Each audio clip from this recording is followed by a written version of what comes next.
कह रहा है कि यज्ञशाला, यज्ञ के लिए शाला।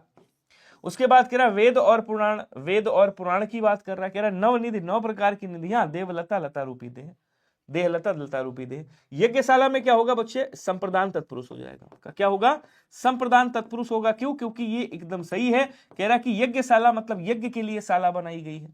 कह रहा देव और वेद और पुराण ये एक दूसरे के क्या है, समाहित हैं, एक दूसरे को समाहित कर रहे हैं, इसलिए इनमें क्या हो जाएगा आपको, सर इनमें समाहार द्वंद्व हो जाएगा, ध्यान रखिएगा। तो ये समाहार द्वंद्व समास है। आपने कहा नौ निधियों, नवनिधि, नवनिधि का मतलब 9 प्रकार की निधियां, ये नवनिधियों का समाहार, नवनिधियों का समूह कहेंगे, नवनिधियों का, निधियों का समाहार करिएगा, समाहार, समाहार करिएगा, ठीक है। तो यहां क्या हो गया, बोलो सर यहां पे आपका द्विगु समास हो गया। क्या हो जाएगा बच्चे, ये द्विगु समास हो जाएगा। बचा कौन सा, देह लता। देखिए लता रूपी देह नहीं होता, देह रूपी लता। देह लता में क्या होगा, बोलो सर देह लता में कह रहे निम्नलिखित विकल्प में से समास विग्रह नहीं हुआ है, देह रूपी लता बोलेंगे, ठीक है, देहलता हो जाएगा। तो आंसर आपका क्या आएगा, बोलो सर डी वाला राइट होगा। यहाँ पे आपका कर्मधारय समास का उदाहरण है। किसका उदाहरण है, आप कहोगे कर्मधारय समास का उदाहरण है, ध्यान रखिएगा।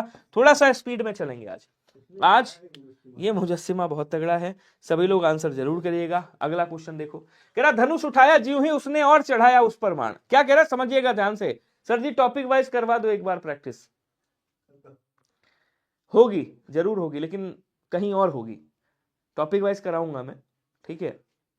आप Hindi by Vinay sir search करते रहिएगा, ठीक है, बढ़िया से आपको मिलेगा। जो टॉपिक डालना हो हिंदी बाई सर्च करो, topic Vinay sir, Hindi by Vinay sir, ऐसे करके आ जाएगा आपका।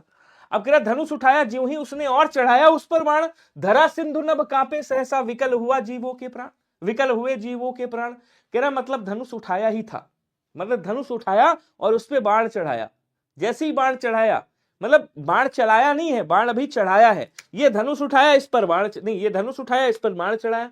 और कह रहा जैसे ही बाण चढ़ाया, अभी चलाया नहीं है, कह रहा धरा भी कांपने लगे, सिंधु भी जो है कांपने लगा, और विकल जीवों के प्राण, एकदम जीव परेशान होने लगे। ये क्या होने वाला है, ये क्या मुजस्सिमा है, हे भगवान, हे प्रभु, हे ये क्या हो गया। तो क्या बोलेंगे, यहाँ पे बहुत बढ़ा चढ़ा के बात कर रहा कि भैया धनुष चढ़ाया है, अभी उस पर बाण चढ़ाया है, बाण चलाया नहीं है, और पहले से ही धीरा धरा सिंधु सब कांपने लगे। तो जहां बढ़ा चढ़ा के बात की जाए, वहां क्या होता है, वहां पे अतिशयोक्ति अलंकार होता है, ध्यान रखिएगा। क्लियर है सभी को, वेरी गुड। कह रहा बलि शब्द के लिए भिन्नार्थक शब्द। बलि का मतलब क्या होता है, एक बलि का मतलब होता है बलिदान, याद रखिएगा। क्या होता है, एक बलि का मतलब बलिदान होता है। एक बलि का मतलब न्यौछावर भी होता है, न्यौछावर, न्यौछावर भी कहते हैं। बलि एक होता है जो पितरों को दिया जाता है ना, बलि बोलते हैं, काक बलि जैसे कहते नहीं है, उसी तरह से पितरों को दिया गया भाग, उसको भी बलि बोलते हैं। एक राजा, दानवेंद्रो बलि राजा, सुना है नहीं सुना है, माचले माचले पंडित जी पढ़ते हैं जब ये ऐसे कलावा बांधते हैं। तो यहाँ पे याचना नहीं होगा, बाकी सारे होंगे। कह रहा कौन सा गलत है ये बताना था। तो आंसर क्या हो जाएगा, नहीं न्यौछावर होता है। देखिए बलि का मतलब बलिदान हो गया, एक बलि का मतलब न्यौछावर हो गया, एक बलि का मतलब पितरों को दिया जाने वाला भाग जो होता है उसको भी बलि बोलते हैं, जैसे काक बलि नहीं कहा जाता है कौवों को जो दिया जाता है। और एक राजा जो बलि थे, आपको याद होगा, कहा जाता है विष्णु जी ने जिनको 3 गज जमीन मांगी थी और उनको पृथ्वी में पाताल लोक में पहुंचा दिया था, आज वो पाताल लोक के राजा, ऐसा कहा जाता है, ऐसा है मतलब पुराणों में लिखा हुआ। और जिनके लिए पंडित जी पढ़ते हैं दानवेंद्रो बलि राजा मंगलम माचले माचले ऐसे करके बांधते ना कलावा, वही वाले। अगला कह रहा कि विलोम शब्द की दृष्टि से संगत विकल्प का चयन करें। तो यहां क्या नहीं होगा ये पूछा था, याचना। याचना का मतलब होता है मांग रहे हो आप, हाँ वामन अवतार में, बिल्कुल सही। विलोम शब्द की दृष्टि से संगत कौन सा है, सही कौन सा है। आज्ञा का विलोम क्या होता है बच्चे, आज्ञा का विलोम अवज्ञा होता है, बोलो सर सही है। नूतन का अधुना नहीं होता है, नूतन का विलोम पुरातन होता है, ध्यान रखेंगे। क्या होता है, पुरातन, मतलब ये गलत हो गया। अस्ति का नास्ति और आस्तिक का नास्ति, आस्तिक का नास्तिक, ठीक है। अधम का क्या होता है बच्चे, अधम का उत्तम होता है, बोलो सर सही है। अज्ञ का विज्ञ होता है, ये भी सही है। अग्र का पश्य होता है, ये भी सही है। अच्छा, ग्राम का ग्राम में नहीं होता। देखो ग्राम का क्या होता है, ग्राम का शहर होता है, या ग्राम का नगर करिएगा, ठीक है। ग्राम में का क्या करेंगे, नगरीय करेंगे, नगरीय। उदात्त का अनुदात्त होता है, सही है। ऐश्वर्य का अनैश्वर्य होता है, सही है, ठीक है। अधित्यका का उपत्यका होता है, सही। अधित्यका मतलब पर्वत के ऊपर वाली समतल भूमि, उपत्यका मतलब नीचे वाली। आगम का अनागम होता है, अनागम बोलेंगे, और अनागत का आगत होता है, ध्यान रखेंगे। ठीक है। अभ्र मतलब बादल होता है, अभ्र का मतलब क्या है, बादल है, ये होगा नहीं। अन्य का अनन्य हो जाएगा, अनन्य, अनन्य, अन्य का अनन्य होगा। तो जो आंसर आपका बनेगा वो कौन सा बनेगा, बी वाला बनेगा, यही संगत है, बाकी सब गलत है। बोलो क्या क्लियर है? जल्दी जल्दी आंसर करेंगे सभी लोग, जल्दी जल्दी, वेरी गुड। अगला क्वेश्चन कह रहा है कि वर्तनी की दृष्टि से शुद्ध वाक्य का चयन करें और बताएं इसमें शुद्ध वाक्य कौन सा होगा। प्रणाम गुरुदेव, स्वागत है जी, राम नरेश जी, अभिनंदन है। और कौन है भाई? आकृति सिंह, सेल्फ स्टडीज वेस्ट। आपकी क्लास में जब आती हूं तब नेटवर्क में प्रॉब्लम आती है, बताओ मैं क्या करूं, क्लास का टाइम चेंज कर दूं? चलिए, सेशन को हो सके तो शेयर वेयर कर दिया करो, सेशन बहुत प्यारा सा है। ठीक है, कह शुद्ध वाक्य बताना है आपको, इसमें कौन सा होगा। उपवन में मौल शिरीष हरसिंगार के वृक्ष घेरा बनाते हुए खड़े थे। क्या संसार में वह उन्मुक्ता संभव है कि मनुष्य किसी राग द्वेष का आखेट ना बने? प्रवेश निषिद्ध की परंपरा तो दंभी राजपुरुषों की है, प्रवेश निषिद्ध की परंपरा तो दंभी राजपुरुषों की है। भगवान भास्कर वृश्चिक राशि के घर में उदय होने लगे। आपको बताना है कि मेरे दोस्त, मेरे हमदम, मेरे साथी, इसमें से सही कौन सा होगा। सभी लोग स्पीड में कमेंट करिएगा, आंसर आपका अच्छे से आना चाहिए, गड़बड़ बिल्कुल मत करिएगा। ठीक है, चलो बताओ जी क्या होगा आंसर। वर्तनी की दिक्कत है इसमें, क्या दिक्कत है, आ जाओ पढ़ते हैं। भगवान भास्कर, भास्कर सही लिखा हुआ है क्या? बोलो सर एकदम सरासर गलत है, भास्कर कैसे लिखेंगे, ऐसे लिखेंगे। तो भगवान भास्कर वृश्चिक राशि के घर में उदय होने लगे। प्रवेश निषिद्ध, निषिद्ध सही है, की परंपरा तो दंभी राजपुरुषों नहीं होता है, राजपुरुष होता है। देखो यहां पे गलती है रामे, ठीक है, राज पुरुषों, छोटा ऊ की मात्रा लगेगी, यहां दीर्घ ऊ की लगी, लघु ऊ की लगेगी। उसके बाद क्या संसार में वह उन्मुक्तता होता है, उन्मुक्तता, उन्मुक्त होने का भाव। तो यहां क्या बोलेंगे, इसको इधर ले आओ, यहां क्या बोलेंगे कैंसर, यहां पे उन्मुक्तता होगा, उन्मुक्तता। ठीक है, उसके बाद कौन सा बचा, ऑप्शन नंबर ए वाला आपका राइट होगा, बाकी सारे के सारे गलत हैं, ये आपको पता चल गया बहुत अच्छे से। क्वेश्चन अगला कह रहा है कि समास विग्रह और उनके भेद की जानकारी दे रहे प्रस्तुत वाक्य में उचित विकल्प द्वारा रिक्त स्थान की पूर्ति करें। कह रहा बेशक, अब बेशक मतलब अव्ययी भाव समास, अव्ययी भाव समास, बिना शक के, शक के सिवा, शक के बिना, शक के अलावा, शक के साथ। तो क्या बोलेंगे, शक के बिना या बिना शक के। बी आंसर आपका राइट हो जाएगा, सभी लोग याद रखिएगा, आज थोड़ा स्पीड में चलिएगा। ठीक है, कहते हुए यूं उत्तरा के नेत्र जल से भर गए, हिम के कणों से पूर्ण मानो हो गए पंकज ने। कहते हुए यूं उत्तरा के, उत्तरा कह रही थी, ऐसा लग रहा था मानो जैसे नेत्र भर गए हो, और नेत्र मतलब नेत्र बह रहे हो, आंसुओं से भर गए हैं, और जब आंसू टपक रहे थे तो ऐसा लग रहा था हिम के कणों से पूर्ण मानो हो गए पंकज ने। मतलब हिम के कणों से मतलब पत्थर के समान ऐसा लग रहा था, संभावना जताई जा रही है, पत्थर के समान वो क्या बोलते हैं, हिम के कणों से पूर्ण मानो हो गए पंकज ने। हिम के कणों से पंकज मतलब कमल जो है खिल रहे हो एकदम बढ़िया, ऐसे चमकते हुए। तो अच्छा, यहां अगर अलंकार पूछता कि कौन सा अलंकार है तो आप क्या कहते, अगर अलंकार पूछता तो आप कह देते भैया यहाँ पे उत्प्रेक्षा अलंकार। और मुझे लगा क्या अलंकार पूछ रहा है, लेकिन नहीं, ये तो पूछ रहा है गीतिका है, उल्लाला है, गीतिका या रोला है। तो रोला के प्रत्येक चरण में कितनी, रोला के प्रत्येक चरण में 24 मात्राएं होती हैं। अच्छा, गीतिका के प्रत्येक चरण में कितनी, 26 मात्राएं होती हैं। और हरिगीतिका के प्रत्येक चरण में कितनी, 28 मात्राएं होती हैं, और 16 और 12 पे यति होती है। ठीक है, उल्लाला में ये अर्ध सम्मात्रिक है, बाकी वो सम्मात्रिक है। उल्लाला में 15-15 पहले और तीसरे में, दूसरे और चौथे में 13-13 मात्राएं होती हैं, याद रखिएगा। ठीक है, अब यहां कह रहा कौन सा होगा, तो कैसे जानोगे, मैंने आपको कल सिखाया भी था, कल या परसों शायद बताया था, जहां पे लघु स्वर लिखा हो, लगा हो, वहां एक मात्रा गिनते हैं, और जहां दीर्घ स्वर लगा हो वहां 2 मात्राएं गिनते हैं। तो यहां देखो 1 2 3 4 5 6 7 8 9 10 11 12 13 14 15 16 17 18 19 20 21 22 23 24 25 26, कितनी मात्राएं हो गई, बोलो सर 26 मात्राएं। कितनी मात्राएं हो गई, आप कहोगे सर 26 मात्राएं। अब 26 मात्राएं किसमें है, जरा गिनो, जल्दी जल्दी आंसर करो, सभी के सभी। गलत तो नहीं गिना, गलत गिन गए, आपने बताया नहीं, देखो यहां पे गलत गिन गए, यहां पे गलत गिन गए, देखो यहां पे, और एक जगह और गलत गिने हैं हम, कहां पे कहां पे कहां पे कहां पे कहां पे, यहां पे। पूछो कैसे?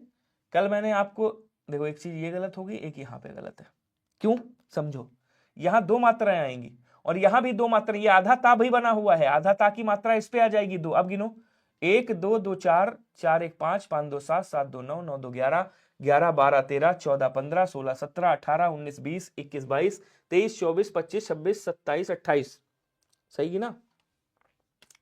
फिर से गिन लो, 2 3 4 5 6 7 8 9 10 11 12 13 14 15 16 17 18 19 20 21 22 23 24 25 26 27।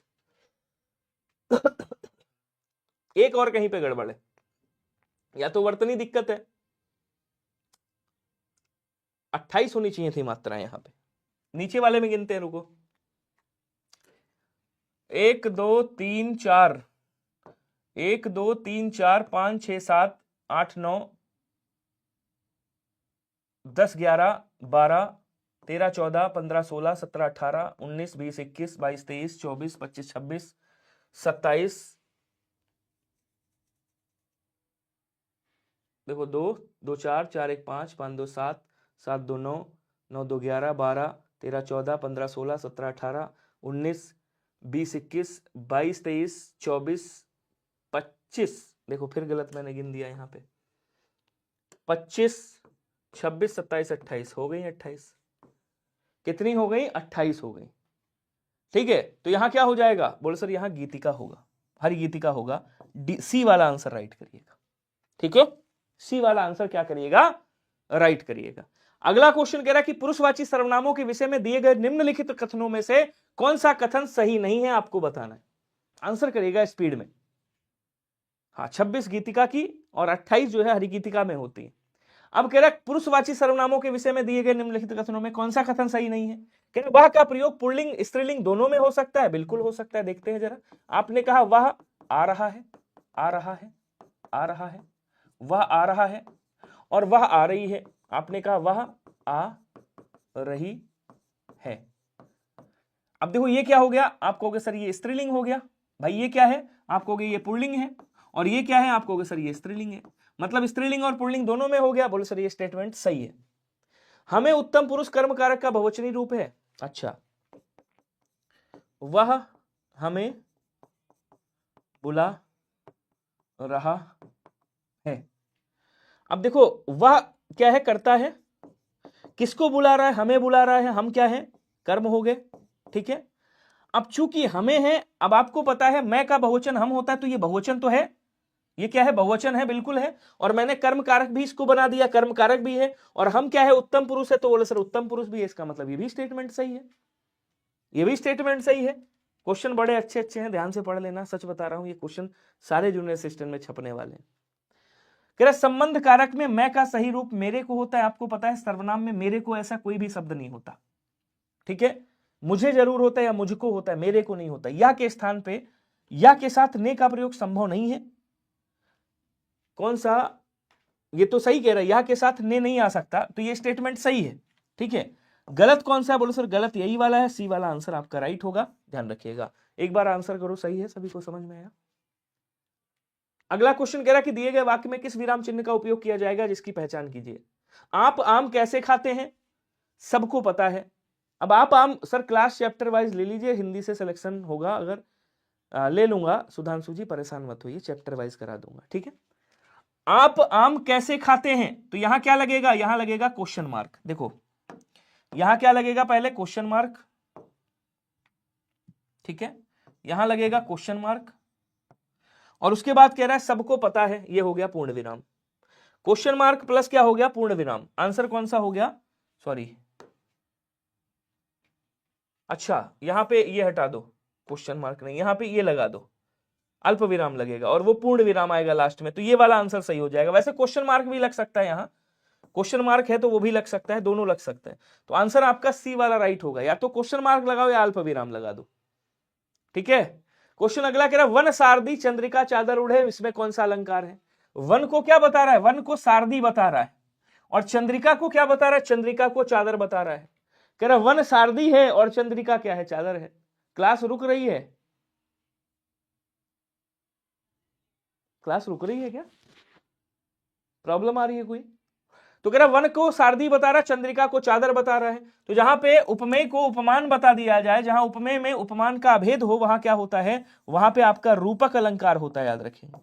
तो उपमेय में उपमान का अभेद होता है, इस चीज को ध्यान रखिएगा। Very good. कह रहा तत्सम तद्भव का संगत मेल कौन सा है, संगत मतलब सही वाला कौन सा है, बताएंगे। अब देखो काम का क्या होता है बच्चे, काम का कर्म होता है, ध्यान रखिएगा। काम का क्या होता है बच्चे, काम का कर्म होता है। और कार्य का तद्भव क्या होता है, बोल सर कार्य का तद्भव काज होता है, ध्यान रखेंगे। काष्ठ का कह रहा है, काष्ठ गांठ का ग्रंथि, गांठ का क्या होता है, इसमें संगत मेल पूछ रहा है। गेहूं का गोधूम होता है, और काष्ठ का काठ, तत्सम इधर होना चाहिए और तद्भव इधर होना चाहिए। अच्छा, उसके बाद कह रहा गांठ का क्या हो जाएगा, ग्रंथि होगा, ठीक है। काष्ठ का काठ होगा, ये भी सही है। और गेहूं का गोधूम होगा, ये भी सही। तत्सम इधर है, ये देखो, और तद्भव इधर है, ये देखो। तो इसका मतलब सी वाला सही है। अब समझिए, सही ये भी है, लेकिन ये सीक्वेंस उल्टा है। इसको सीधा करता हूं। ये क्या लिखा है, आप कहोगे सर गोधूम, तो गोधूम का क्या होता है, आप कहोगे सर गेहूं होता है, इधर लिख दिया। इधर आ जाएगा ग्रंथि, ग्रंथि आएगा, और इधर क्या हो जाएगा, आप कहोगे सर गांठ हो जाएगा। तो इसको सीक्वेंस सही करिएगा, बाकी सही है। सी वाला आंसर आपका राइट हो जाएगा। बोलो क्लियर है सभी को? अगला क्वेश्चन कह रहा है कि निम्न में से विलोम शब्द का कौन सा युग्म असंगत है। ये तो वही बात हो गई कि जितनी हम छोड़ दिया करते थे पैमाने में, और आज उतनी भी नहीं है मैखाने में। समझ रहे हो? हाँ, आकृति जी ने जो वो वाइन वाला गिलास भेजा ना, उसी पे मैं कह रहा हूं कि जितनी हम छोड़ दिया करते थे पैमाने में, आज उतनी भी नहीं है पूरे मैखाने में। तो पढ़ते रहो, मैखाना भी भर जाएगा और सारी चीजें हो जाएंगी। चलिए, कह रहा है कि बंधन, मुक्ति, उन्नति का अवनति, आरोह का अवरोह और धनी का भिक्षुक, इसमें से कौन सा असंगत है। तो बंधन का मुक्ति होगा, सही है। उन्नति का अवनति होगा, सही है। आरोह का अवरोह होगा, ये भी सही है। धनी का क्या होता है बच्चे, धनी का निर्धन होता है, याद रखें। और भिक्षुक का क्या होता है, भिक्षुक का तो दाता कह सकते हो, दानी कह सकते हो, उदार भी कह सकते हो। आंसर आपका ऑप्शन नंबर डी वाला राइट हो जाएगा, ध्यान रखिएगा। क्लियर है सभी को? निम्न में से संधि का कौन सा युग्म गलत है, आपको बताना है। इसमें कौन सा युग्म गलत है? अनु प्लस उदित अनुदित होता है, अवनी प्लस इंद्र अवनिंद्र होता है, श्रद्धा श्रद्ध धन आनंद श्रद्धानंद होता है, भू प्लस उद्धार भूद्धार होता है। देखो, यहां पे दीर्घ है, यहां से ऊ निकलेगा, यहां से ऊ निकलेगा, दीर्घ संधि बनेगी। क्या बनेगा? दीर्घ संधि बनेगी। आप कहोगे सर ये एकदम परफेक्ट है, कोई दिक्कत नहीं। यहां देखो दीर्घ ही है, यहां से भी दीर्घ निकलेगी, यहां से छोटी ही निकलेगी, लघु ही। ये क्या बन जाएगा, दीर्घ संधि अवनिंद्र बन जाएगा, कोई दिक्कत नहीं। यहां देखो भूद्धार लिखा है, यहां पे संधि हो रही है, यहां से भू निकलेगी, यहां से ऊ निकलेगा, यहां से ऊ और यहां से ऊ दोनों मिलेंगे तो दीर्घ ऊ बनेगा, भूद्धार, ये भी सही लिखा हुआ है। इसको देखें, इसको जब तोड़ेंगे आप तो क्या निकलेगा, यहां से निकलेगा श्रद्धा श्रद्धा, और उसके बाद निकलेगा आनंद, तो ये क्या बनेगा, श्रद्धानंद बनेगा। तो ये जो शब्द लिखा है बस यही गलत है, बाकी सारे सही है। दीर्घ संधि ये भी। आंसर आपका सी वाला राइट होगा। एकदम आसान आसान क्वेश्चन ला रहा हूं, फिर भी कोई दिक्कत है भाई, बताओ। सही पर्यायवाची समूह पहचानिए और बताइए क्या होगा। तीर, ईसु, सिली, मुख, दूध, तय, पय और तोय, चांदनी, शशि और इंदु, कमल, नीरद और जलद। इसमें कह रहा है कौन सा वाला समूह सही है, ये बताना है। जल्दी जल्दी आंसर करो। अब देखो दूध का क्या होता है, अगर मैं दूध की बात करूं, दूध की अगर मैं बात करूं तो दूध को क्या कहा जाता है, दूध को क्षीर भी कहते हैं, दूध को स्तन्य कहा जाता है, स्तन्य बोलेंगे। दूध को क्या कहते हैं, दूध को इधर लिखता हूं, रुक जाओ, थोड़ा जगह चाहिए ना। दूध को क्या बोलेंगे, क्षीर, स्तन्य, स्तन्य, स्तन्य, गोरस, गोरस, और क्या बोलेंगे, और इसको पेय भी कहा जाता है। तोय किसे कहा जाता है बच्चे, तोय जल को कहा जाता है। तोय जो है वो नीर को कहते हैं। तोय अम्ब को कहा जाता है, याद रखिएगा, अम्ब को। सलिल को बोलते हैं, सलिल बोलते हैं। इसको उदक कहा जाता है, क्या बोलेंगे, उदक कहा जाता है। उसके बाद चांदनी को क्या कहते हैं, देखिएगा चांदनी को, तो बोले सर चांदनी को ज्योत्सना कहते हैं। क्या कहते हैं, ज्योत्सना। चांदनी को चंद्रकला कहा जाता है, ध्यान रखिएगा। चांदनी को चंद्र प्रभा कहते हैं, चंद्र प्रभा। चांदनी को चंद्रातप भी कहा जाता है, चंद्रातप बोलते हैं, चंद्रातप, ठीक है। और जो शिशु और इंदु है, ये किसके हैं, तो ये चंद्रमा के पर्यायवाची हैं, ध्यान रखेंगे। चंद्र के पर्यायवाची हैं, चंद्रमा के पर्यायवाची हैं। इनको विधु भी कहा जाता है, क्या बोलेंगे, विधु कहा जाता है। मृगांक बोला जाता है, याद रखिएगा, मृगांक कहते हैं।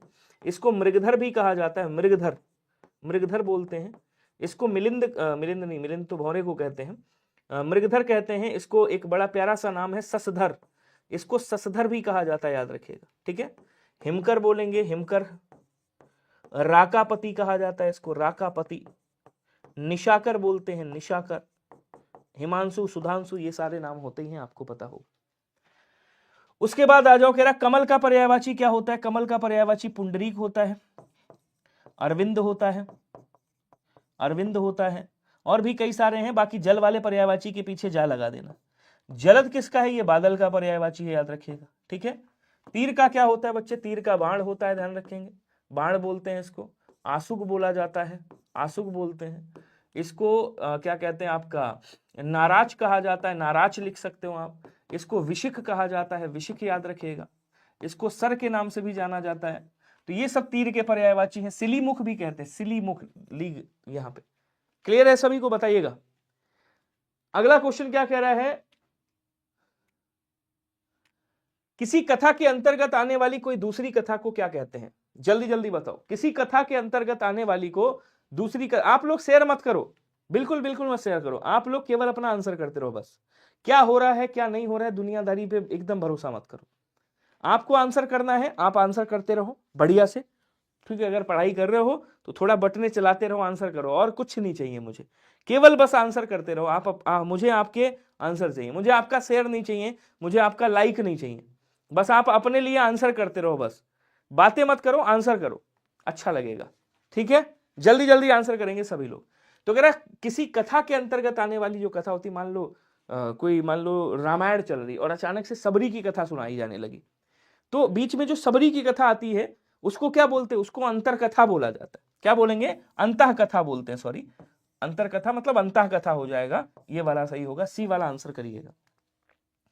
कह रहा वाक्य में रेखांकित शब्द का उचित व्याकरणिक परिचय छांटिए और बताइए। मैं पिछले साल उसे दिल्ली में मिला था। कह रहा ये जो साल शब्द है ना, ये क्या है? साल बोले तो वर्ष की बात कर रहा है, और वर्ष तो 12 वर्ष तो बहुत सारे हैं, महीने 12 होते हैं, वर्ष भी बहुत सारे हो गए भाई। तो आप क्या कहोगे? कहोगे सर ये जातिवाचक है। ये क्या है? आप कहोगे जातिवाचक। अच्छा जी। उसके बाद कह रहा वर्ष क्या है? पुल्लिंग भी है। वर्ष क्या है मेरे दोस्त? आप कहोगे सर पुल्लिंग भी है, और पुल्लिंग है और एक वचन है। पुल्लिंग है और क्या है? एक वचन है। बस यही करना है।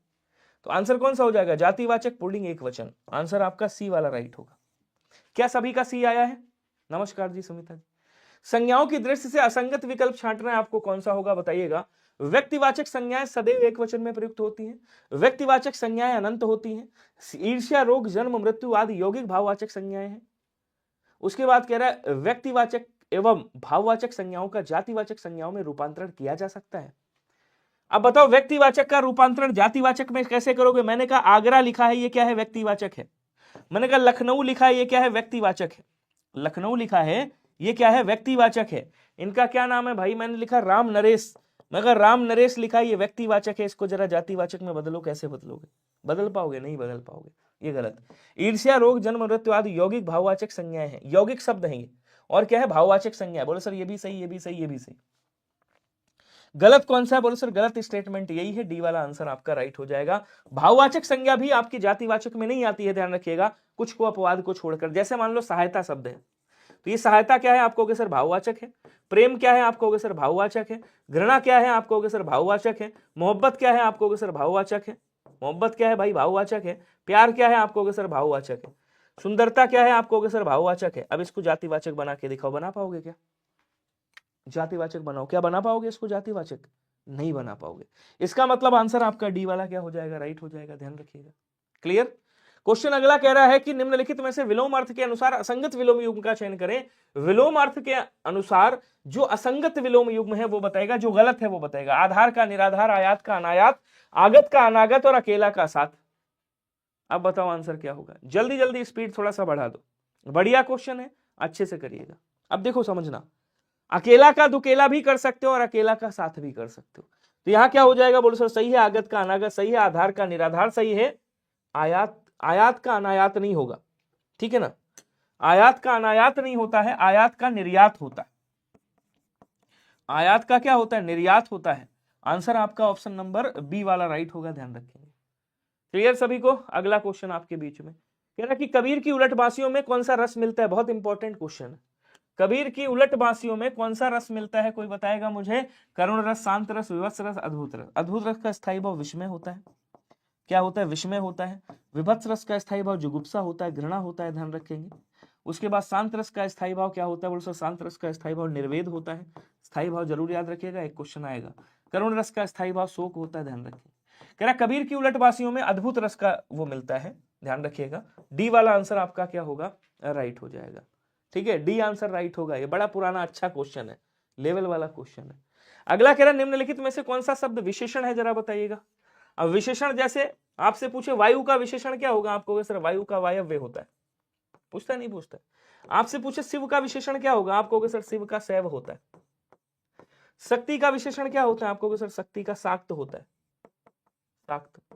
आपसे कोई पूछे विष्णु का अच्छा बताओ क्या होगा, तो विष्णु का वैष्णव होता है, वैष्णव। ठीक है। अगर आपसे कोई पूछे अच्छा मुझे ये बताओ भैया संसार का क्या हो जाएगा, संसार का, तो आप क्या कहोगे? संसार का सांसारिक होगा। क्या होगा? सांसारिक हो जाएगा। तो अग्नि का क्या हो जाएगा? अग्नि का आग्नेय हो जाएगा। ऑप्शन नंबर बी वाला राइट होगा, ध्यान रखिएगा। बोलो क्या क्लियर है सभी को? आपके आंसर नहीं आ रहे, आंसर करो और कुछ मत करो। नहीं लाइक चाहिए मुझे, नहीं शेयर चाहिए, आंसर तो करते रहो, समाज का सामाजिक हो जाएगा। क्वेश्चन क्या कह रहा है कि भैया निम्नलिखित में से, यहां आंसर बता दिया, निम्नलिखित में से वाक्य के शुद्ध रूप वर्तनी का चयन करना है आपको। शुद्ध कौन सा होगा बताइएगा। आज समय नहीं खराब करूंगा, स्पीड में चलूंगा। 29 मिनट हुए हैं, 21वें क्वेश्चन पे आ गए, थोड़ी और स्पीड बढ़ाते हैं।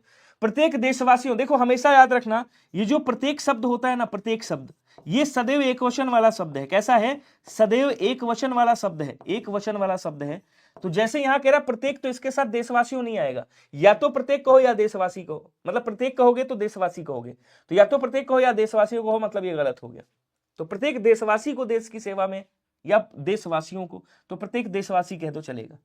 सभी देशवासी नागरिकों को देश की सेवा में तन मन धन अर्पण, अरे सभी देशवासी कह दिया, देश में बसने वाले नागरिक ही होते हैं, नागरिक लिखने की आवश्यकता नहीं है।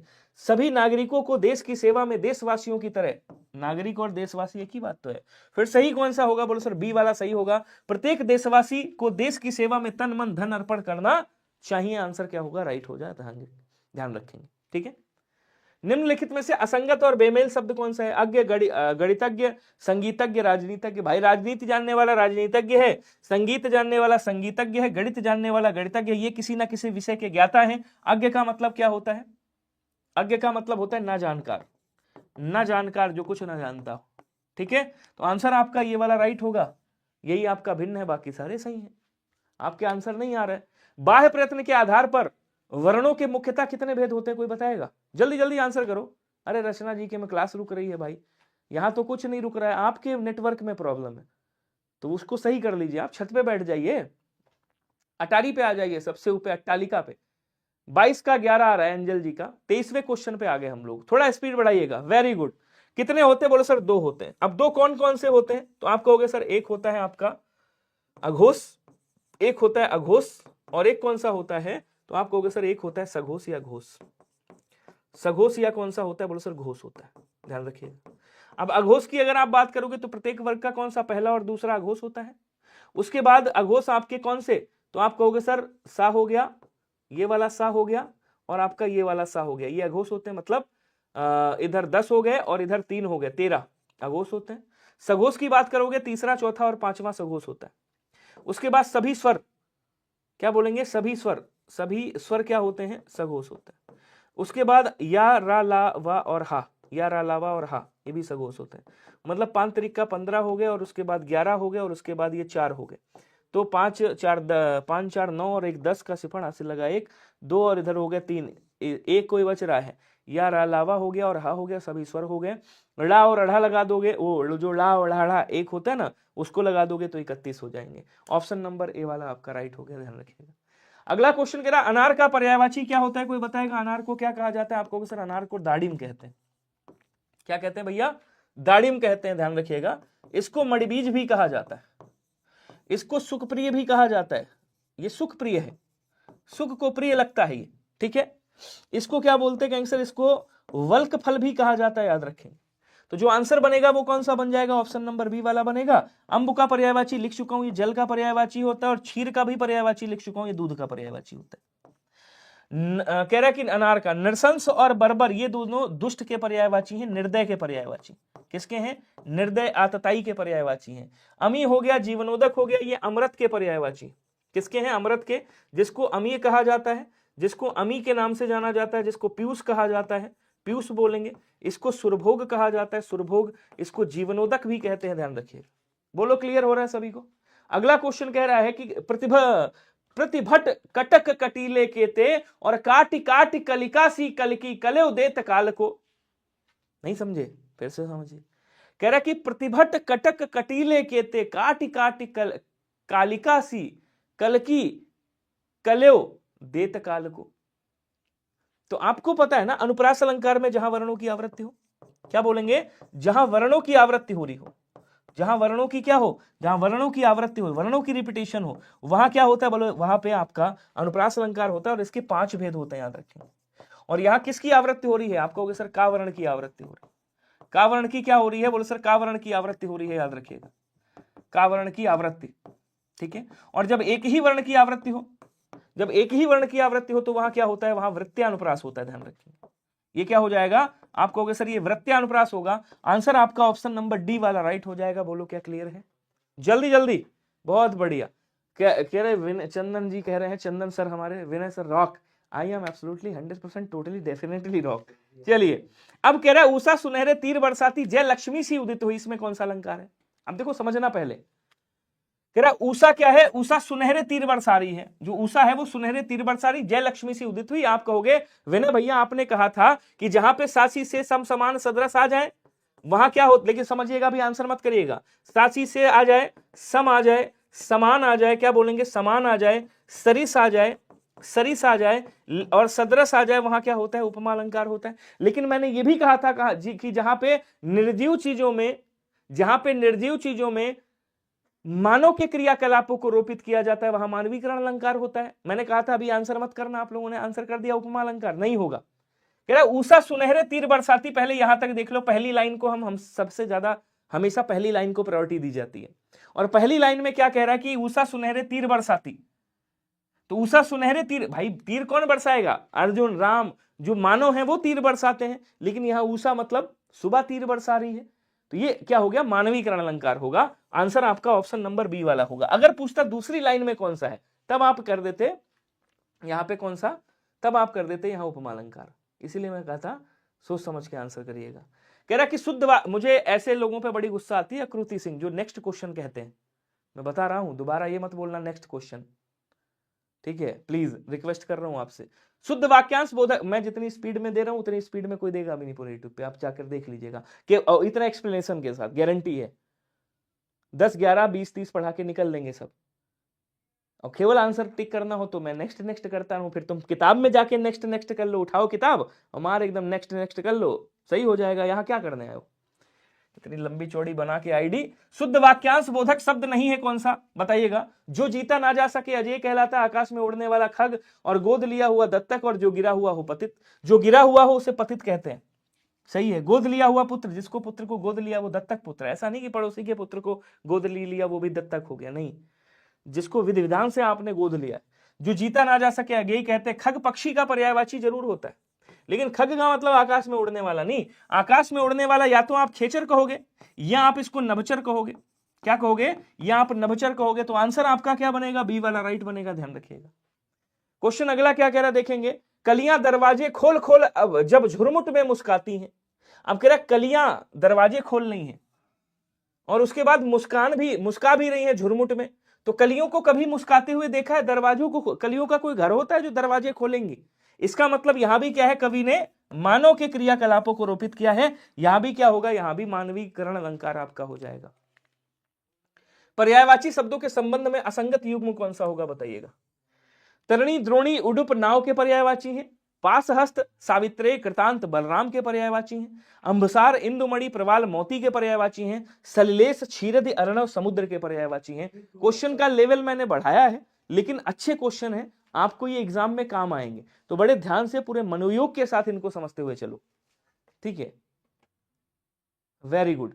अब क्या कह रहा है देखो, तरणि है, द्रोणी है, उडुप है, नाव है, और क्या बोलेंगे, कहेंगे सर इसको बेड़ा भी कहा जाता है, ध्यान रखिएगा, बेड़ा भी बोलते हैं इसको, क्या बोलते हैं, बेड़ा बोलते हैं, जलयान भी कह सकते हैं आप इसको, जलयान कहा जाता है। तो ये सब किसके हैं, नाव के हैं, बोलो सर सही। अंबसार, इंदुमणि, प्रवाल, मोती, मौक्तिक, ये सब किसके हैं, मोती के पर्यायवाची, ठीक है, ये भी सही। सलिलेश, क्षीरद, अर्णव, समुद्र के पर्यायवाची, बोले सर सही। और समझिए समुद्र का पर्यायवाची एक रत्नाकर भी होता है, और समुद्र के पर्यायवाची याद करने तो जल वाले पर्यायवाची याद कर लीजिएगा ऐसे, ठीक है, और उनके पीछे 3 शब्द लगा देना, एक तो धी लगा देना, समुद्र के बन जाएंगे, एक निधि लगा देना, और एक धाम लगा देना।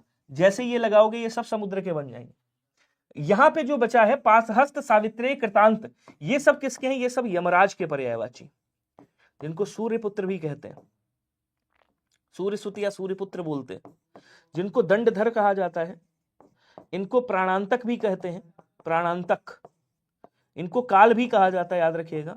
यम है हम है यम, ये सब यमराज के पर्यायवाची हैं। बी वाला आंसर राइट होगा। बलराम के पर्यायवाची नहीं है, बलराम जो है इनको हलधर कहा जाता है, हलधर, क्या बोलेंगे, हलधर कहा जाता है, और इनको रेवती रमण कहा जाता है, रेवती रमण बोलेंगे, रेवती रमण बोलते हैं। इनको बलदाऊ भी कहते हैं, बलदाऊ कृष्ण जी कहा करते थे ना, बलदाऊ। इनको शेषावतार कहते हैं, मतलब शेष भी कहते हैं, इनको ध्यान रखिएगा। तो आंसर आपका कौन सा बनेगा मेरे दोस्त, आंसर आपका बी वाला राइट बनेगा, सभी लोग याद रखिएगा। बोलो क्लियर है क्या सभी को, जल्दी जल्दी। अगला क्वेश्चन कह रहा किस विकल्प के शब्द श्रुतिसम भिन्नार्थक का सही अर्थ भेद नहीं है, आपको बताना है। जरा जरा, नीड़ नीर, अनल अनिल, गज और गज, कौन सा सही नहीं है ये बता रहा है। तो जरा का मतलब क्या होता है, बुढ़ापा, जरा मतलब थोड़ा, नीड़ का मतलब घर, नीर का मतलब पानी। अब देखो यहां क्या कह रहा है, जरा का मतलब क्या होता है, बुढ़ापा होता है, जरा का मतलब थोड़ा होता है कि जरा सा दे दीजिए, थोड़ा दे दीजिए। नीड़ का मतलब घोंसला हो गया, नीर का मतलब पानी हो गया, बोलो सर सही है, घोंसला लिखा हुआ है। उसके बाद कह रहा गज मतलब हाथी होता है, गज मापने का एक वो होता है, मतलब मात्रक है। अनल का मतलब क्या होता है, अनल का मतलब आग होता है, अग्नि होता है, ठीक है। अनिल का मतलब क्या होता है, अनिल का मतलब पवन होता है। तो ये सीक्वेंस गलत हो गया यहाँ पे, आंसर आपका सी वाला राइट होगा, एकदम आसान है, आप इसको कर सकते हो। क्लियर। क्वेश्चन अगला कह रहा पर्यायवाची दुकूल का क्या होगा, बताइएगा। दुकूल किसका पर्यायवाची, मखमल है, किनारा है, कमल है। तो किनारा का क्या होता है, किनारे को तट कहा जाता है, तीर कहते हैं, तीर, कगार भी बोलते हैं इसको, साहिल भी बोला जाता है, साहिल, कूल भी बोलते हैं इसको, क्या बोलेंगे, कूल कहा जाता है। दुकूल किसको कहते हैं बच्चे, कपड़े को कहा जाता है, ध्यान रखिएगा। करपट को बोलते हैं, क्या कहेंगे, करपट को कहा जाता है।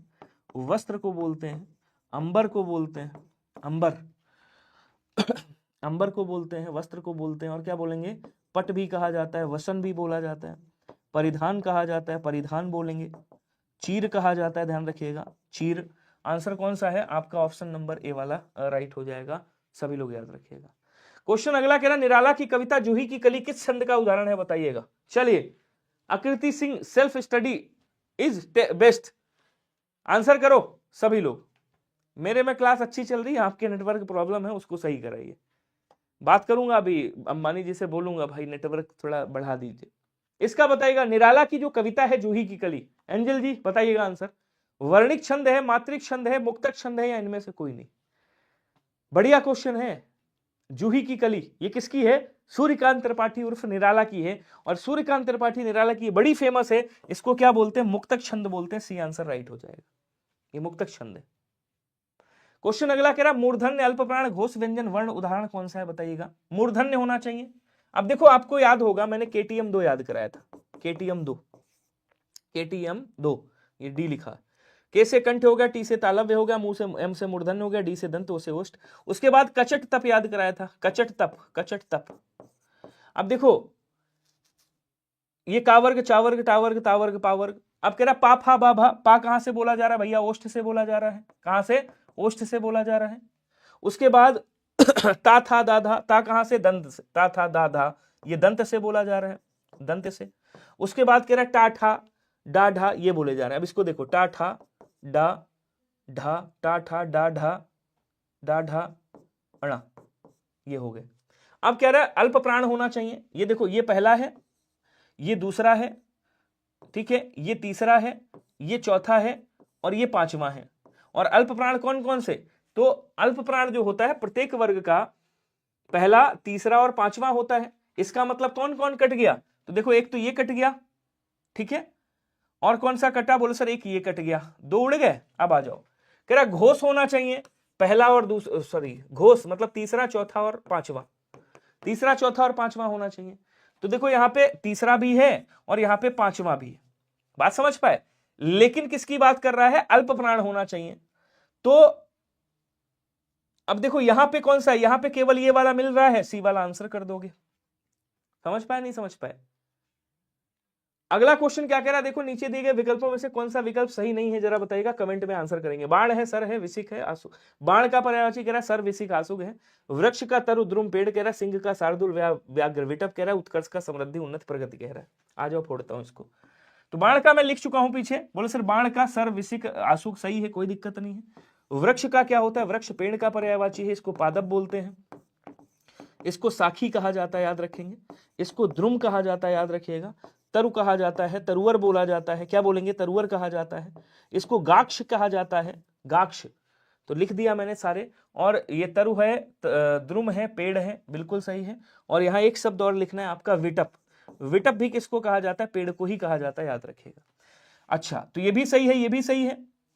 अच्छा, सिंह का शार्दुल होता है, व्याघ्र होता है, लेकिन विटप किसका है? पेड़ का पर्यायवाची। विटप किसका? पेड़ का। जगह नहीं बची, वरना सिंह का भी लिख देता। तो ये वाला आंसर हो गया, सी वाला। बाकी आपका समृद्धि, उन्नत, प्रगति, ये उत्कर्ष के पर्यायवाची है, एकदम सही है, कोई दिक्कत नहीं। क्वेश्चन अगला कह रहा है निम्नलिखित में से कौन सा समास का प्रकार सही नहीं है, बताइएगा।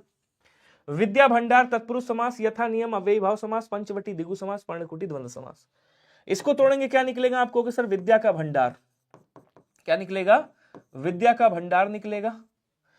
यथा नियम, नियम के अनुसार, नियम के अनुसार निकलेगा। यथा नियम, यहां से ये विग्रह कर रहा हूं मैं। पांच वटों का समूह, पांच वटों का समूह, पंचवटी हो जाएगा। उसके बाद क्या कह रहा है? पर्ण से या पर्ण के द्वारा या पर्ण से निर्मित कुटी, पर्ण से निर्मित कुटी, ठीक है। यहां क्या होगा? आप कहोगे सर यहां पे आपका करण तत्पुरुष होगा। क्या होगा बच्चे? करण तत्पुरुष होगा, ध्यान रखिएगा। इसका मतलब ये गलत है। आंसर कौन सा है? आप कहोगे सर आंसर आपका ये वाला सही हो गया। तो ये दिगु समास है, सही। अव्ययी भाव समास सही है। यहाँ पे संबंध तत्पुरुष आपका हो जाएगा। ये कौन सा हो गया? आप कहोगे सर संबंध तत्पुरुष। बोलो क्लियर है? अगला क्वेश्चन देखो, कह रहा उस विकल्प का चयन करें जो सही विराम चिन्ह युक्त वाक्य के सबसे अच्छा विकल्प है। देखो कभी भी आपको विराम चिन्ह वाला अगर क्वेश्चन करना हो तो एक बात ध्यान रखिएगा, अगर कभी भी विराम चिन्ह वाला थोड़ा बड़े ध्यान से पढ़िएगा। अब कह रहा रामचरितमानस आध्यात्मिक ग्रंथ ही नहीं बल्कि जन कल्याणकारी काव्य है। इसको छोड़ दो, अभी इसमें नहीं समझ में आ रहा है, छोड़ दो। अब देखो यहां पे चिन्ह लगा हुआ है, इसके बाद ये जब चिन्ह होता है तो इधर दूसरा चिन्ह भी होना चाहिए। क्या कहीं पे आपको दूसरा चिन्ह नजर आ रहा है? नहीं आ रहा है, मतलब ये गलत हो गया। यहां पे ऐसे चिन्ह लगा होना चाहिए यहां पे। अब कह रहा रामचरितमानस मात्र आध्यात्मिक ग्रंथ नहीं बल्कि जन कल्याणकारी काव्य है, और पूर्ण विराम कहां चला गया भैया? इसका मतलब ये भी क्या हो गया? कट गया। भाई जब विराम देखोगे तो सारे विराम आपको देखने, ठीक है। हाँ, आज पीसीएस का रिजल्ट आया है प्री का। रामचरित, यहां देखो चिन्ह लगा हुआ है, एकदम परफेक्ट है। यहां चिन्ह नहीं लगा हुआ, गलत हो गया। यहां पे चिन्ह होना चाहिए यहां, क्योंकि रामचरितमानस को वो कर रहा है, स्पेशल दिखा रहा है। आंसर कौन सा हो जाएगा? आपका सी वाला आंसर राइट होगा। बोलो ध्यान रखिएगा सभी लोग। क्लियर है सभी को? बहुत बढ़िया। अगला क्वेश्चन कह रहा कर्ता ने विभक्ति चिन्ह के प्रयोग के संदर्भ में कौन सा कथन सही है, ये बताइएगा। कर्ता ने विभक्ति के चिन्ह, विभक्ति चिन्ह के उसमें कर्ता जो है, कर्ता के साथ ने विभक्ति आती, ने विभक्ति चिन्ह के प्रयोग के संदर्भ में कौन सा कथन सही है, ये बताना है, ठीक है। समझो, सामान्यतः अकर्मक क्रिया में ने विभक्ति नहीं लगती है, बिल्कुल जैसे आपने कहा। इनका क्या नाम है भाई? इनका नाम है एंजल, एंजल, रेनू लिख देता हूं। अच्छा, रेनू नाम है इनका। क्या नाम है इनका? नाम है रेनू, ठीक है। रेनू आम खाती है। रेनू क्या करती है? पुस्तक पढ़ती है, पुस्तक पढ़ती है। रेनू पुस्तक पढ़ती है, ठीक है। अब देखो पुस्तक क्या है? कर्म है, और कर्म कैसा है? कह रहा अकर्मक क्रिया में ने विभक्ति नहीं लगती है। अच्छा, अकर्मक लिखना है, ठीक है। रेनू दौड़ रही है, रेनू दौड़ रही है, दौड़ रही है। तो अकर्मक क्रिया है तो ने विभक्ति लगाने की आवश्यकता नहीं है, और लगा भी सकते हैं। तो सामान्यतः अकर्मक क्रिया में ने विभक्ति नहीं लगती है। बोलो सर सही है, कोई दिक्कत नहीं है। अब कह रहे जब अकर्मक क्रिया सकर्मक बन जाए तब ने का प्रयोग होता है। बिल्कुल सही कह रहे हैं। देखो अकर्मक में विभक्ति नहीं लगती, सकर्मक में लगती है। जैसे आपने कहा राम आम आम खाता है, तो ये कैसी है, ये सकर्मक क्रिया है। और आपने कहा राम, ये किसकी बात कर रहा है, अकर्मक क्रिया सकर्मक बन जाए तब ने का प्रयोग होता है, जब अकर्मक क्रिया सकर्मक बन जाए। अच्छा, अकर्मक को सकर्मक बना रहा है। जैसे राम ने मोहन को, नहीं, हाँ, राम ने मोहन को दौड़ाया, राम ने मोहन को दौड़ाया, तो दौड़ाया क्या बन गई, ये सकर्मक बन गई अकर्मक से। तो यहां देखो ने विभक्ति लग गई, इसका मतलब ये भी सही है, ये भी सही, ये भी सही। समझ पा रहे हो, नहीं समझ पा रहे हो? नहीं समझ आ रहा है पूछ लेना, मैं फिर से बता दूंगा, लेकिन समझना जरूर। सर मेरा भी नाम लिखो दो। अच्छा, वर्तमान और भविष्य काल की क्रिया में कर्ता के साथ ने का प्रयोग कभी नहीं होता है। लिखता हूं, क्या नाम है आपका, प्रिया। प्रिया, प्रिया परीक्षा उत्तीर्ण करेगी, करेगी। कैसी क्रिया हो गई? आप कहोगे सर ये भविष्य काल की क्रिया होगी।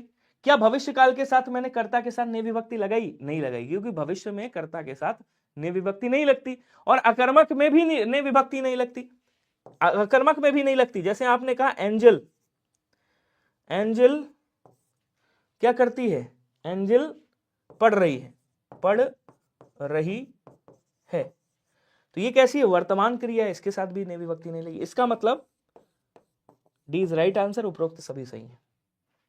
क्लियर है सभी को? क्वेश्चन अगला कह रहा है निम्नलिखित तत्सम तद्भव शब्दों का संगत युग्म कौन सा होगा, बताएंगे। जो सही है वो कौन सा है बताइएगा। खरपट का खोपड़ी खरपट नहीं होता है भैया, खरपर होता है। क्या बोलेंगे, कहेंगे सर खरपर होता है, खरपर, खरपर का खोपड़ी होता है। सत्य का सच होता है, सत्य का सच होता है। सत्तु का सत्तू होता है, क्या बोलेंगे, सत्तू। घोटक का क्या होता है बच्चा, घोटक का घोड़ा होता है। और घड़ा का तत्सम क्या है, घट होता है। इसका मतलब आंसर आपका कौन सा बनेगा, आपको होगा सी, प्रियंक का मतलब पलंग हो गया, ये बात सही है। क्वेश्चन अगला क्या कह रहा है, देखो, रस निरूपण में मनोगत भाव को व्यक्त करने वाली शारीरिक विकार क्या कहलाते हैं, मतलब शारीरिक चेष्टाएं इसमें कौन सी हैं। समझो, ये रस के अवयव है, ये क्या है मेरे भाई, ये रस के अवयव है, ध्यान से समझिएगा, रस के अवयव, ठीक है। रस के अवयव कितने होते हैं, 4 होते हैं, स्थायी भाव, विभाव, अनुभाव और संचारी भाव। स्थायी भाव जन्म से हमारे अंदर, जन्म से हमारे अंदर होते हैं, ठीक है ना, अंदर रहते हैं, जन्म से हमारे अंदर रहते हैं, लेकिन सुषुप्त अवस्था में। विभाव क्या होते हैं, विभाव ये स्थायी भाव को जागृत करने वाले कारक, स्थायी भाव को जागृत करते हैं, याद रखिएगा, जागृत करते हैं, ठीक है। अनुभव क्या है, ये शारीरिक चेष्टाएं हैं, ये क्या है, ये शारीरिक चेष्टाएं हैं। शारीरिक चेष्टाएं मतलब शारीरिक हरकतें 4 प्रकार की। ये कितने, 4 भेद होते हैं इनके, और इसके कितने, 2 भेद होते हैं, याद रखिएगा। आलंबन और उद्दीपन बोलते हैं इसको। इधर कायिक, वाचिक, आहार्य, मानसिक। संचारी भाव की संख्या 33 होती है। अल्पकाल के लिए विचरण करके, हमारे मन में अल्पकाल के लिए आते हैं, मन में अल्पकालिक विचरण करते हैं, अल्पकालिक विचरण करते हैं, मतलब हमारे मन में अल्पकाल के लिए आते हैं और उसके बाद चले जाते हैं, करते हैं। ये क्या हो जाएगा, ये संचारी भाव होगा जिसकी संख्या 33 होती है। क्लियर है? अगला क्वेश्चन देखो, तो यहां क्या हो गया, बोलो सर अनुभाव हो जाएगा। अनुभाव क्या है, ये शारीरिक चेष्टाएं, और क्या रहा है, शारीरिक विकार, मतलब शारीरिक चेष्टाएं ही होंगी जब शारीरिक विकार होगा। बस क्वेश्चन की समझो, क्वेश्चन कह क्या रहा है, ठीक है। विकल्प में दी गई पंक्तियों में से अतिशयोक्ति अलंकार का उदाहरण बताइएगा कौन सा होगा। जल्दी जल्दी आंसर करेंगे, आज 40 क्वेश्चन कराए मैंने अच्छे लेवल वाले। प्रिया, अरे आकृति को ब्लॉक करो भाई, बड़ी देर से परेशान कर रही है या कर रहा है, पता नहीं कौन है। ब्लॉक करिए इनको जल्दी से, इतना नहीं मैं बर्दाश्त कर पाऊंगा। जब मन से कंटेंट दे रहा हूं, बदतमीजी एकदम बर्दाश्त नहीं। केवल पढ़ाई करिए प्लीज, आपसे रिक्वेस्ट है। मैं 2 बार रिक्वेस्ट कर चुका हूं आपसे, ये 2 वार्निंग है आपको, दोबारा वार्निंग नहीं, ब्लॉक हो जाएंगे आप तुरंत। केवल जिनको पढ़ना है, बस भले मैं 10 बच्चे पढ़ाऊं चलेगा, लेकिन केवल पढ़ने वाले पढ़ो, बाकी कोई नहीं। तो पढ़ाई करिए, वरना फिर आप नहीं जाएंगे तो हम आपको भेज देंगे। वन सारदी, वन को सारदी बता रहा, चंद्रिका को चादर बता रहा है। यहां क्या हो जाएगा बोल सर, यहां पे रूपक अलंकार होगा। कौन सा? आप कहोगे सर यहां पे रूपक अलंकार हो जाएगा, याद रखिएगा, ठीक है। उसके बाद कह रहा वीति विभावरी जागरी, अंबर पनघट में डुबो रही तारा घट ऊषा नागरी। क्या कह रहा है? बीती विभावरी जागरी, अंबर को पनघट बता रहा है, अंबर को पनघट बता रहा है, तारा को घट बता रहा है, उषा को नागरी बता रहा है। यहां भी कौन सा हो जाएगा? यहां भी रूपक अलंकार होगा। नदियां जिसकी यशधारा सी बहती हैं अब निशिवासर में, तो कह रहा नदियां जिसकी यशधारा सी आ गया, मतलब ये क्या हो गया? आप कहोगे सर ये उपमा अलंकार। ये कौन सा है मेरे भाई? आप कहोगे ये उपमा अलंकार है, याद रखिएगा, ठीक है। इतना अच्छा प्यारा कंटेंट दे रहा हूं, इनको हंसी भाई सूझ रही है। ये पढ़िएगा, इसको समझिएगा और इसके भावार्थ को समझिएगा। कह रहा एक साथ रघुने पैरों से, एक साथ रघु मतलब राजा राम, एक साथ रघुने पैरों से चापा अविकला, एक मतलब चापा मतलब दबाया, अविकला पितृ दत्त सिंहासन मतलब पिता का पूरा सिंहासन, और सकल अरिमंडल, सकल दुश्मनों का पूरा झुंड कांप गया, मतलब खाली पैर को दबाया अपने यहां पे और झुंड वहां पे कांप गया, ठीक है। तो यहां क्या हो जाएगा बोलो सर, ये अतिशयोक्ति अलंकार कह रहा है। क्वेश्चन अगला कह रहा है इनमें से कौन सा वाक्य अशुद्ध है, जरा बताइएगा। जल्दी जल्दी आंसर करो सभी लोग, स्पीड थोड़ा सा बढ़ा के। कह रहे यह सुंदरतम साड़ी है, घातक विष सुंदर शोभा बुरी कुवृष्टि। अब घातक विष सही है, सुंदर शोभा कह सकते हो, कुवृष्टि गलत लिखा हुआ है। कुवृष्टि कैसे लिखेंगे? आप कहोगे सर कुवृष्टि ऐसे लिखा जाता है, गलत हो गया। धोबिन ने चादरें अच्छी धोई सही है, आज उसका राज खुला, ये भी सही है। बी वाला आंसर आपका राइट होगा, यही गलत है। क्लियर है सभी को? अगला, अरे भाई इसको ब्लॉक करवाओ यार जल्दी से, कोई ब्लॉक करवाओ वरना कसम से मेरा पारा बढ़ जाएगा। अभी बताएंगे क्यों वियर किए हैं। तरन तनुजा तट तमाल तरुवर बहुछाए, झुके कुल सो जल परसन हित मनहु सुहाए। अब यहां कह रहा ता की देखो रिपीटेशन हो रही है, ता वर्ण की रिपीटेशन हो रही, तो पहले वाले लाइन में कौन सा हो गया? अगर आप पहली वाली लाइन देखोगे तो यहां अनुप्रास हो जाएगा आपका वृत्त्यानुप्रास। ये कौन सा होगा आपका? आप कहोगे सर ये वृत्त्यानुप्रास होगा, ध्यान रखिएगा, वृत्त्यानुप्रास होगा, वृत्त्यानुप्रास, ठीक है। उसके बाद कह रहा झुके कुल सो जल परसन हित मनहु सुहाए, तो इस कविता की दूसरी पंक्ति में कौन सा होगा? तो यहां क्या लिखा है? मनहु। और आपको पता है अगर कहीं पे आ जाए मनु, कहीं पे आ जाए मानो, कहीं पे आ जाए मनहु, कहीं पे आ जाए मानहु, ठीक है, या फिर आ जाए जनु, या फिर आ जाए जानो, जानो, या फिर आ जाए जनहु, या फिर आ जाए जानहु, जानहु, तो ये क्या होता है बोलो सर? ये आपका उत्प्रेक्षा अलंकार होता है। ऑप्शन नंबर डी हो जाएगा। अगर मैं पढ़ाई के लिए आपको थोड़ा सा समझा दूं तो आप दिल पे ले लेते हो, उसके बाद अच्छे अच्छे क्वेश्चन पूछोगे। क्वेश्चन अगला कह रहा है साहित्य दर्पण नामक ग्रंथ के रचयिता कौन है, बताइएगा। आचार्य विश्वनाथ जी, तुलसीदास जी, भरत मुनि। भरत मुनि ने क्या लिखा है? नाट्य शास्त्र की रचना करी। भरत मुनि ने नाट्य शास्त्र की रचना करी। तुलसीदास जी रामचरितमानस, रामचरितमानस, बरवे रामायण, बरवे रामायण, विनय पत्रिका, विनय पत्रिका, रामलला नाछू, रामलला नाछू, पार्वती मंगल, पार्वती मंगल, जानकी मंगल, जानकी मंगल, और भी तमाम रचनाएं। ये किसकी है? ये आचार्य विश्वनाथ जी की साहित्य दर्पण। बी आंसर राइट होगा, ध्यान रखिएगा, आचार्य विश्वनाथ जी की। चलिए 42 में है ना अनुप्रास, यहां पे है ना वृत्त्यानुप्रास, मतलब ये अनुप्रास अलंकार का ही भेद है। लेकिन यहां क्वेश्चन क्या पूछ रहा है आपसे? इस कविता की दूसरी पंक्ति में कौन सा अलंकार है, बताइएगा। आपसे क्वेश्चन क्या पूछा? इस कविता की दूसरी, तिरसा जी, इस कविता की दूसरी पंक्ति में, जब आप दूसरी पंक्ति देखोगे यहां पे, तो इसमें क्या है? इसमें आपका उत्प्रेक्षा अलंकार है। पहले वाले में आपका वृत्त्यानुप्रास है। दोनों को मैंने अलग अलग लिखा है, बताया ना मैंने कि पहले वाले में वृत्त्यानुप्रास है, लेकिन क्वेश्चन पूछा कि इस कविता की दूसरी पंक्ति में कौन सा अलंकार है, तो दूसरी पंक्ति में आपका उत्प्रेक्षा अलंकार होगा। अगर ऐसे ही पूछता, ये वाली लाइन ना दिया होता और कहता कौन सा अलंकार, तो पहली वाली लाइन में हम वृत्त्यानुप्रास कर देते। चलिए भाषा विशेष के अर्थ में सबसे पहले अपभ्रंश शब्द का प्रयोग निम्नलिखित में से किसने किया था? आ जाओ,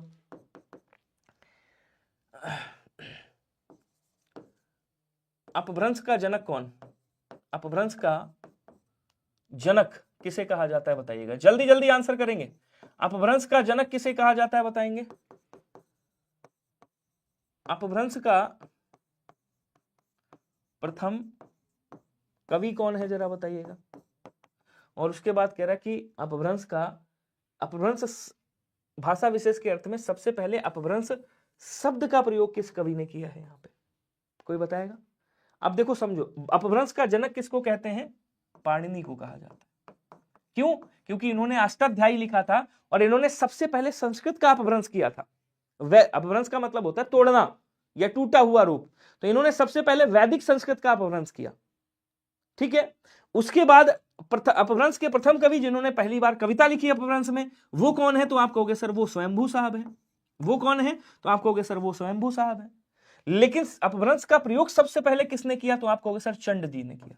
कवि चंड जो हुए हैं उन्होंने क्या किया है? उन्होंने अपभ्रंश का सबसे पहले शब्द का यूज किया है कि यह अपभ्रंश है।